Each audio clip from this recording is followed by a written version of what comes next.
윤석열 전 대통령이 오늘 두 번째 소환조사 통보에도 불응하자 특검은 구치소에 오후 3시 반까지 강제 구인을 요청했지만 이마저도 불발됐습니다. 특검은 서울구치소에 내일 오후 2시까지 윤 전 대통령을 데려오라고 재차 인치를 지휘한다는 계획입니다.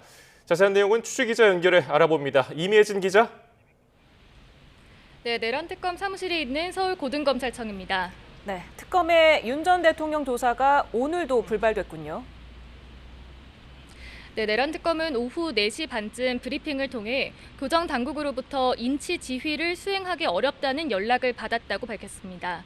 윤 전 대통령이 수용실에서 나가기를 거부하고 있는 상황에서 교도관들이 전직 대통령을 상대로 강제적인 물리력을 동원하기는 난감하다는 취지인 건데요.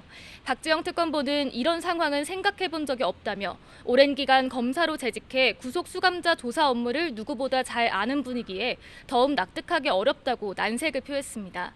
또 구속된 피의자 인치 지휘는 구속영장에 수반된 당연한 절차로 피의자 의사에 의해 좌우되는 게 아니라며 서울구치소장에 내일 오후 2시까지 윤 전 대통령을 서울고검 청사에 있는 조사실로 인치하도록 하는 협조 공문을 재차 보낼 예정이라고 말했습니다.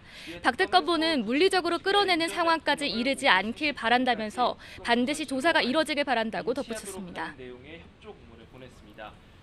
윤 전 대통령은 오늘 특검 출석 요구에 또 한 번 불응하면서 어떤 이유를 들었습니까? 윤 전 대통령 변호인단은 특검이 출석을 요구한 오후 2시가 임박해 관련 입장을 냈습니다. 지난번 특검에 건강상 이유로 불출석 사유서를 제출했고 상황이 바뀐 것은 없는 것으로 안다면서 오늘도 같은 이유로 조사에 응하긴 어렵다고 설명했습니다. 앞서 윤 전 대통령은 지난 11일 건강상의 이유를 들어 구속 뒤 특검의 첫 소환 요구에 응하지 않았습니다.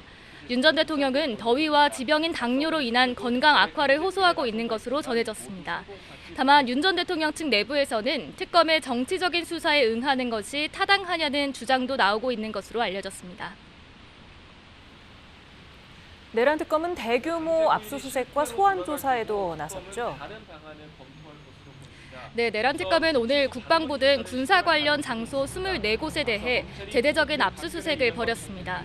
북한 무인기 투입 의혹 등 외환 혐의와 관련해 경기 포천에 있는 드론작전 사령부, 김용대 드론작전 사령관 자택, 무인기가 이륙한 거로 알려진 백령도의 드론사 예하 부대가 포함됐습니다. 합동참모본부와 국군 방첩사령부, 국방부 국방정보본부 등에서도 압수수색이 진행된 것으로 알려졌습니다. 이와 함께 내란 특검은 오늘 박종준 전 경호처장과 이진하 경호처 경비안전본부장을 소환했는데요. 공수처 체포영장 집행저지와 관련해 윤 전 대통령의 공범으로 지목된 인물들입니다. 앞서 박 전 경호처장은 지난 4일 한 차례 특검에 출석해 조사를 받기도 했는데 윤 전 대통령이 재구속된 만큼 진술의 변화가 있는지 등을 집중적으로 살피고 있을 것으로 보입니다. 지금까지 내란 특검이 있는 서울고검에서 YTN 임혜진입니다.